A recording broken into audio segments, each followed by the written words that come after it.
Woo, this is it. Here in North America, wasps get an incredibly bad reputation as being aggressive, dangerous animals that go out of their way to sting you. But this could not be further from the truth, and some species have it worse than others.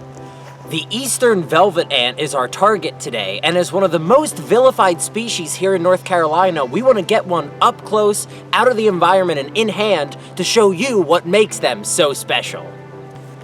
It may look unassuming, but this road is actually a perfect area to look for velvet ants. These guys love sandy habitats, but we have a lot of ground to cover. There is no way Evan and I can do this on our own, so we are bringing in expert help. Spencer, how's it going, man?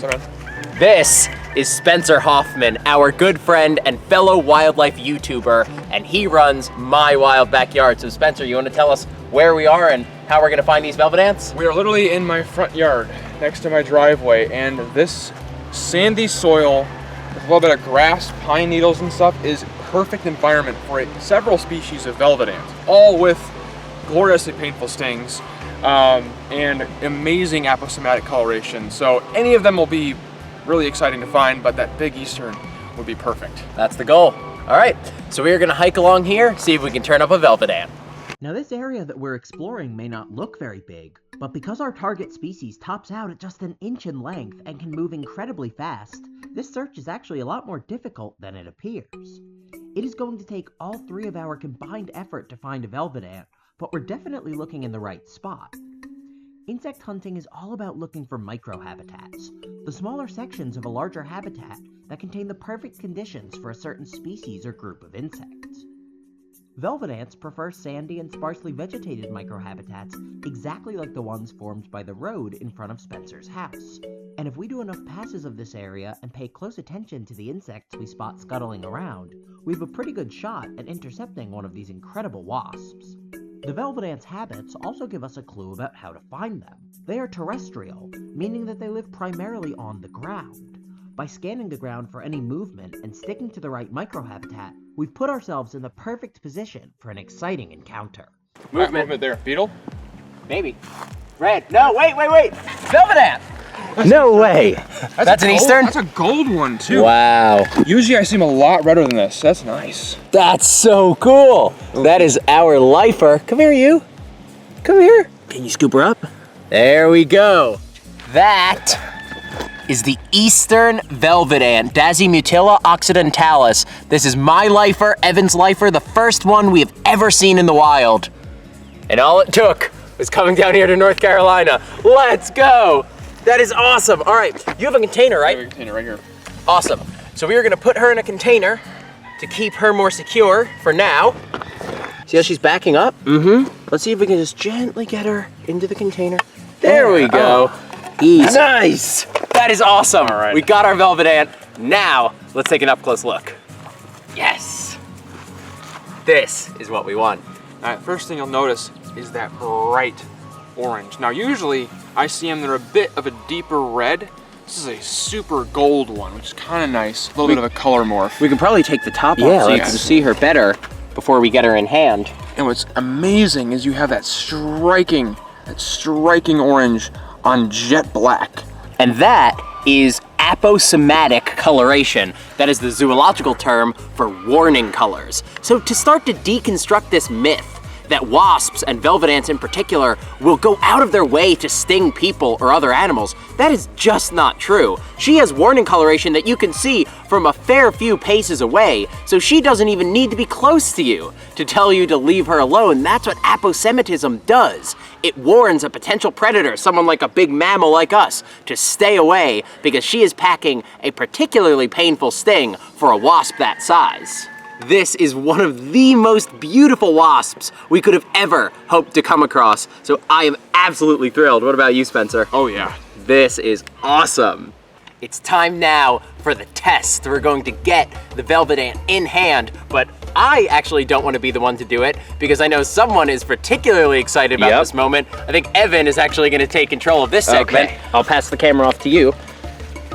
Getting an eastern velvet ant in hand was easily my biggest invertebrate target for this trip here in North Carolina. And we already showed you that bright coloration acts as a warning for any potential predators, but what we're going to demonstrate right now is that even if you are going to pick up this wasp, her first inclination is not to sting. So this is actually my first time ever free handling this species, and as you can see, she's an absolute darling. Now I say she, we know this is a female for two reasons. One, she's rather large for a wasp of this species, and also, she doesn't have wings. Eastern velvet ants are sexually dimorphic, meaning the females look different than the males, and in their case, the females are wingless.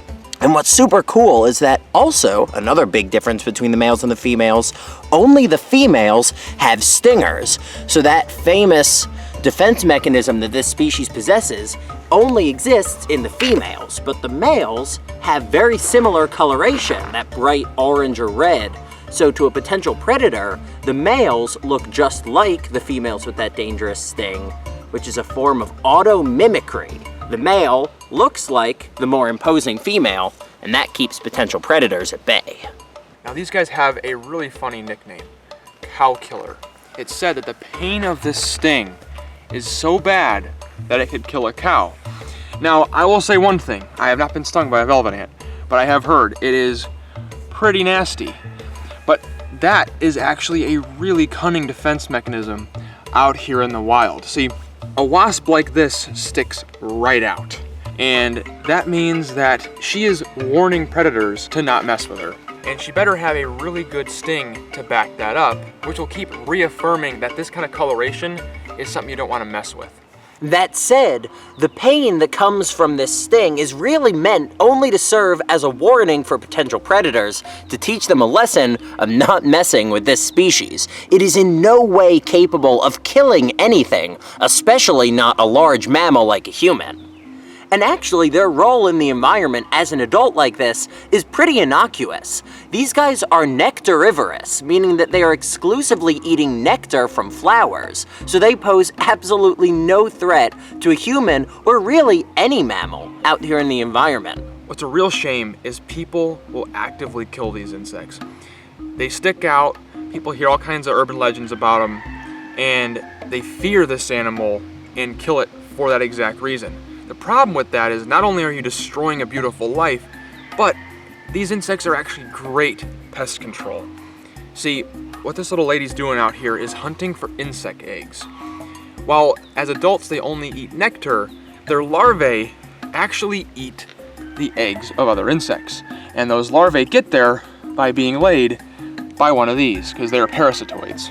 So once a female finds an insect nest, whether it's grasshoppers or beetles or something else, they will actually enter the nest, lay their eggs there, and when those eggs eventually hatch, the baby velvet ants will then eat the host eggs, whatever they are, and that's how they get their sustenance. So even though, as Spencer mentioned, as adults, they're eating only nectar, the babies will eat the eggs of their host species. So how cool is that? If you have pests in your yard and you don't like them, then maybe the velvet ant can help. This was a complete dream come true for me. Maybe not a dream for everyone, but this is absolutely a species that you can appreciate from a respectful distance as well. So let's let this beautiful little girl back on her way. There she goes. I think that just about proves it. Velvet ants are not dangerous to people and absolutely do not deserve this aggressive reputation that they've been given. This was an absolutely incredible encounter, one we have been waiting for a long time, and none of it would have been possible without Spencer. His knowledge of invertebrates and eye for spotting them in the wild is uncanny. I cannot recommend his channel, My Wild Backyard, highly enough. Spencer is truly one of the best up-and-coming YouTubers in this space, and if you want to understand why, check out his video from this encounter with the link on screen now. And if you want to see another incredible wasp with an undeserved reputation, check out this video here where we catch up with the warrior wasp down in Costa Rica. And with that, we hope you enjoyed, and we'll see you in the next one.